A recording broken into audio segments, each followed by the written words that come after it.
So Roger Bob was the director of A Nashville Legacy. He's worked on many movies that a lot of us know, like Why Did I Get Married, House of Pain. What was it like having him on the set and working under his direction?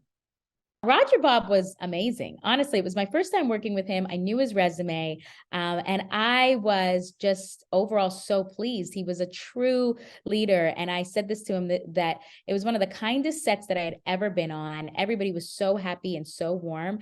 And I really attribute that to his leadership. He made everybody feel like they can contribute, like we are a team working together. And the environment was very safe and very happy and very people were glad to be there and glad to be doing the work that we were doing. And I think Roger is just a fantastic director. I hope to work with him again. That movie, I mean, just the different talents, like even just that dinner scene. Can you talk about that a little bit? That dinner scene where Mike Mike airs out everybody's tea. Like, what was the background of getting that done? Because I felt like there were so many levels to that scene and so many different personalities at one table, so many different lines that everybody had. Like, was it hard to get that? Like, was how many scenes did it take? Like, is there anything that happened in the background that the audience didn't get to see? Let me tell you what was so cool was Tyler's vision for that. If you remember how that scene played out, it's like it's going around the table. There's a certain way, like he didn't shoot one person, to shoot the other person, to shoot the other person. You know how they call it coverage or whatever, like a big, encapsulating everybody. Then you got a two shot with only two people. Then you got this. Da, da, da. He didn't do that. That was not his vision. It's kind of like, think of Jaws. Mhm. So he specifically had to get the shot perfectly timed. He had it on a what do you a dolly that was going in an what do you call it, an oval or whatever that was circling the table. Hmm. And he specifically had this thing timed to where when every person had to deliver their dialogue, that camera was in the proper position. It was fascinating to watch. I don't know if I've ever seen that before or I just didn't notice it before, but I remember that was the biggest deal. That's what he wanted. It's like Jaws, like doo-doo, doo-doo, doo-doo, doo-doo, like surrounding and going around this table as all this crap is about to hit the fan. So it was fascinating to watch him work and make sure that we were all on point or whatever, like an orchestra. He Mhm. was like the conductor or whatever and conducting us or whatever when it is like when that camera is like making its way right here, here's how. So our dialogue had to be like, a symphony or whatever and playing properly for the vision that he had to, play out. Mhm. So it was phenomenal just to see his mind or whatever at work and to see us or whatever have to hit those notes or whatever when we did. I mean, honestly, that was one of the most, it was fascinating. And It I'm was just, as you're talking, I'm just now remembering that he was at the table himself because he was a character. So how are you doing all of that? Like, rehearsing. There was a guy on the dolly, or like the camera guy was on that dolly, and he was the one. But yeah, trust and believe or whatever that if something was like offbeat or whatever, reset. Go back and we're gonna reset and we're gonna take this thing or whatever from jump because, like I said, it had to be timed out perfectly. Everybody had to be in sync. Everybody had to be hitting their note at the proper time or whatever in order for that camera to play out that scene. So when you see it next time or whatever, just kind of think about that because that had to be one long take in yes. order for it to play out that way. So that was just the genius, I guess you would say, that is Tyler. What's up, y'all? It's time for your In the Know Entertainment News on Blazing 1023. It looks like Toni Braxton and Birdman have called off the engagement, called it quits with their relationship.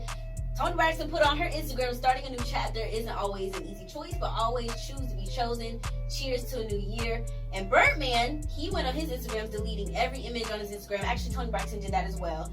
And they even unfollowed each other. Birdman put up there, he said, it's over, ... Now that post has since been deleted, but it was posted, so. Dang, I wonder what happened with the whole thing. Well, I think the issue is that she's been dang. making him wait on the date. Like, she keep on telling her, pick the wedding date, pick the wedding date. She's yet to choose it. And another thing that you touch on is the Oscars, and you talk about, the backlash that they received due to the lack of diversity.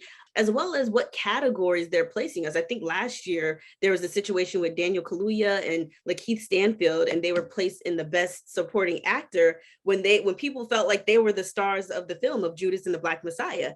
So what are your thoughts on the fact that we still have to talk about those things and talk about the fact that we aren't included in those spaces still to this day?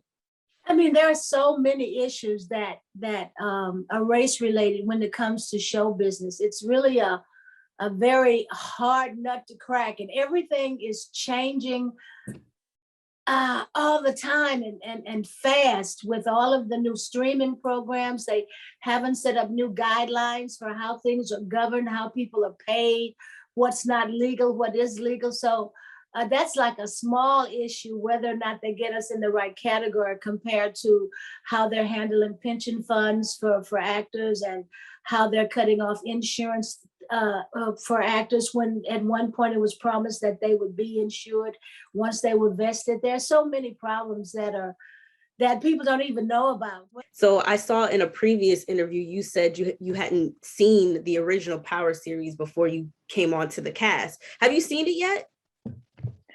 No, I haven't watched it. I still need to watch this show. All right, I still need to watch Raising Kanan. Because what happens is I didn't watch Power because at the time I was filming Ballers on HBO. Shout out to them. So I wanted to be a part of Power. So I didn't want to watch it because I wanted to do it and I couldn't do it. I was grateful for what I had, but I was looking at Power. So I just I didn't even tap into it. And then now, it's the same thing that happened with Ballers, which was the show's coming on Sundays. I'm preparing for work Sunday nights. So even as a cast, we really haven't had any time to really bask in this season because we're working on season 2. So Meek Mill is having an issue with the ladies. Apparently, he said lace fronts wigs are whack. He's protesting them. Come for their wigs, Meek Mill. Come for their wigs. Now, cause hello, Nicki Minaj got on what? What she be wearing half the time? Wigs, lace fronts. You know what? He is wrong. Now, I actually have heard a few of complaints about the Poland border and just how some Africans or other people of color, they feel like they've experienced mistreatment or racism or have been told to be pushed back and it's been a bit more difficult for them to cross the border. Do you want to say anything about that?